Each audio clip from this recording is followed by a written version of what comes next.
So this is the instruction video on how to use a Polaroid Land Camera, pack film camera with the ND-P120. So first, if you want to remove the case, there's a little tab right here. Just removes just like that. Put that aside. And just basic camera operations is you have the rangefinder, and you lift up. It has a little arrow right here. You lift up, and this will slide right into place until you click it. And then you, to focus, you move this back and forth, and you look through your viewfinder. On the 100 series, you'll have a plastic rangefinder with a composing window, and then the rangefinder. The rangefinder pretty much looks the same, just the composition will look slightly different. And you move the bellows extension back and forth until both images align to the subject that you were looking at, and then you cock the shutter like this, and this is to release the shutter, and you adjust your ISO speed by this dial. And so it goes from 75 to 150 to 300 to 3000. And so with this camera you can shoot, I haven't tried 25 ISO, but it's in the works, 50 ISO all the way up to 3200. And what you do is you get it close enough to the actual box film speed. So if you're shooting 100 speed film, you would set it on 75. If you have 160, like Portrait 160, you want to set it at 150. And then for 400, you want to set it to 300. And for 3200, you want to set it to 3000. Now what you want to do is you have to judge based on your scene and your box speed, is if you need to darken or lighten the exposure. And what that does is lighten will keep the shutter open slightly longer, and darken will shut it sooner. When you go all the way down, that's -1 stop, and then all the way up, that's +2 stops. So for 100 speed film, you'd go slightly darker, just a hair underneath. That'll just dial it in just perfect for 100 speed film. For 160, I generally just leave it at 150. For 3200, you want to make it darker just a tiny little fraction. And so for 400 speed film, you want to brighten it up just a tiny little bit. Sorry, darken it up a little bit. And a quarter stop, so that's halfway between the middle mark and the one darkened mark. So as you shoot it, you'll get more experience on how to do that. And then you can change aperture sizes by selecting either daylight or cloudy or indoor. And so you just change the aperture sizes, and you can look down in there and you can see the aperture size changes based on your level. This will work great in both, but you have to read the manual that I include, the actual Polaroid manual. It'll tell you what conditions you should use which aperture in. And then on my listing, I have the different aperture sizes based on which setting. Okay, so to remove the camera back, I would suggest having it open, or at least closed, but with the cover off. And what you do is, first you start on this side and you just wiggle, and if it doesn't come off immediately, alternate to the other side and just wiggle it a little bit. So you have, on the older cameras, you have a 3 battery conversion. On the 350 and newer, you have the AA battery conversion. And how you test these to make sure that the batteries are good and the shutter is good is just cock it, doesn't matter what setting it's on. You put your finger over the eye, hold it, you hear one click, If you release your finger, you'll hear another click. Or put your finger down on it, you'll hear a click, and then remove your finger off the button, and you hear a second click.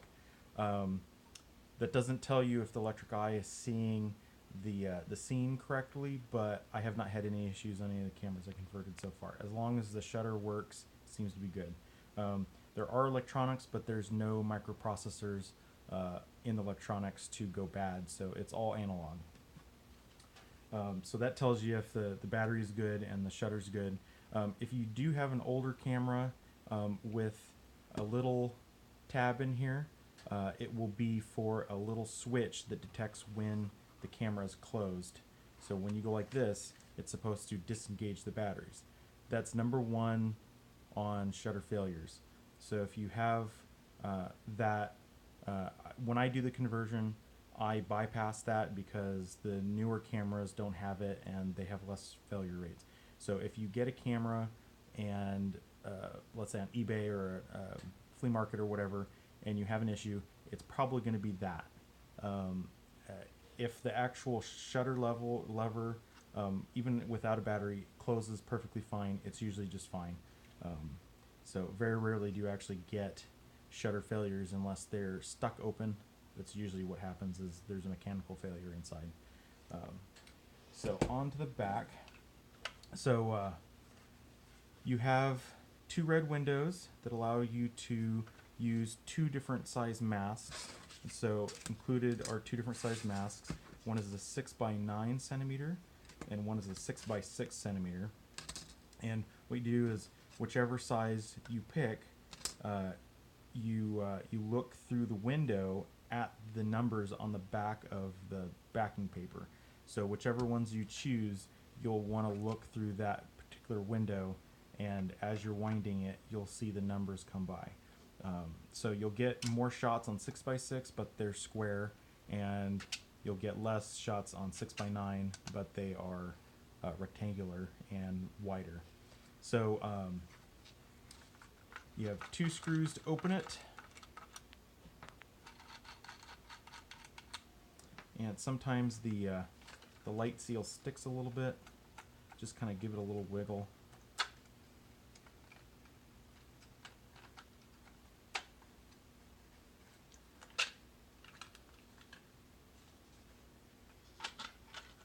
And over time, things will loosen up.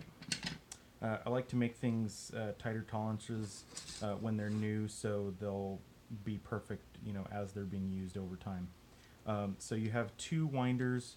One of the things with this is that if you wind it too far past, like if it's too dim or something like that, you can always wind it back.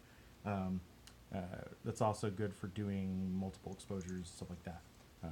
So you have a little arrow right here telling you which way to advance the film. You also have a little diagram that tells you the film path and a little arrow, and included is an empty spool. And so what you want to do is take your film,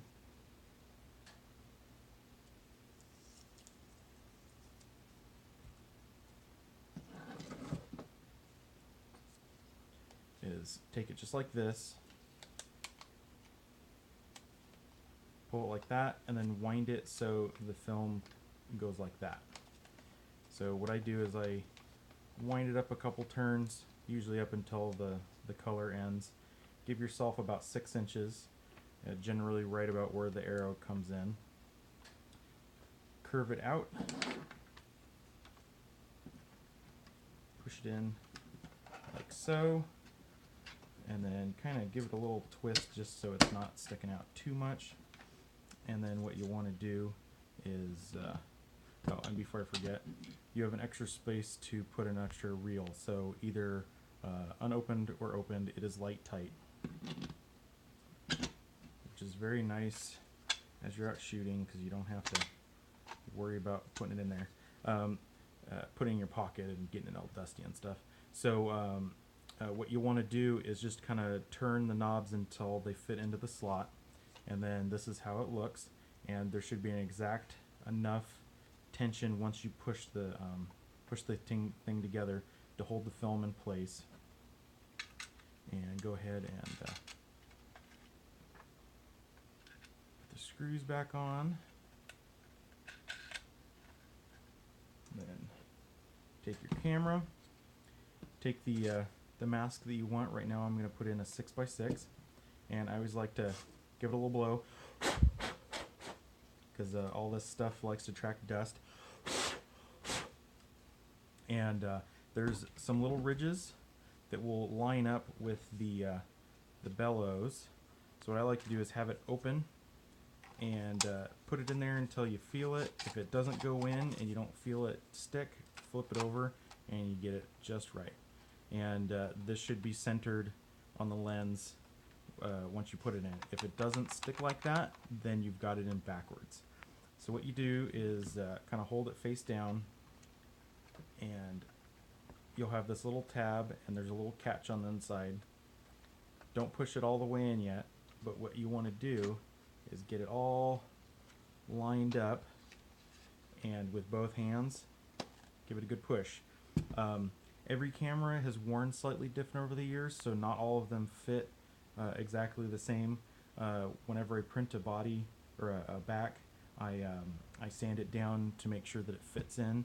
Some of them fit a little bit tighter than others, but each one of them you'll hear a little click, and then you'll want to just give it a nice little push and just make sure it's firmly seated. Now, as you're out and about and you're shooting, make sure to give it a good push every once in a while. You don't want the back falling out. If you ever do have issues with it not fitting, you can always take a little bit of gaffer's tape and basically cut a piece and put it on there and just see where it fits and to get a little bit tighter. But over time, these should fit perfectly to the camera they're made with better, and they'll go together and come apart easier. So what you want to do now that you've got the film loaded, and I recommend not winding the film with the bellows collapsed, because the bellows actually does push up into the camera a little bit, and you may get a scratch if it's pushed up too hard. So we put a 6x6 mask in there, and we want to look through the window, and you want to get a little bit of light in there, and you just want to turn this until you see the numbers come up. You'll usually, with the Ilfords, you'll see little dots and circles, and that'll tell you that it's coming up, and you'll see a little arrow telling you this is, we're coming up, and you just keep moving it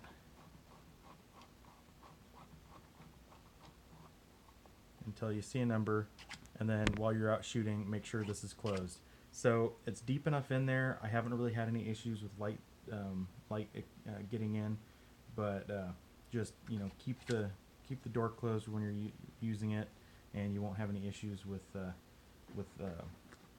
light getting in. So that's pretty much it. And just remember, cock and then shoot, and have fun.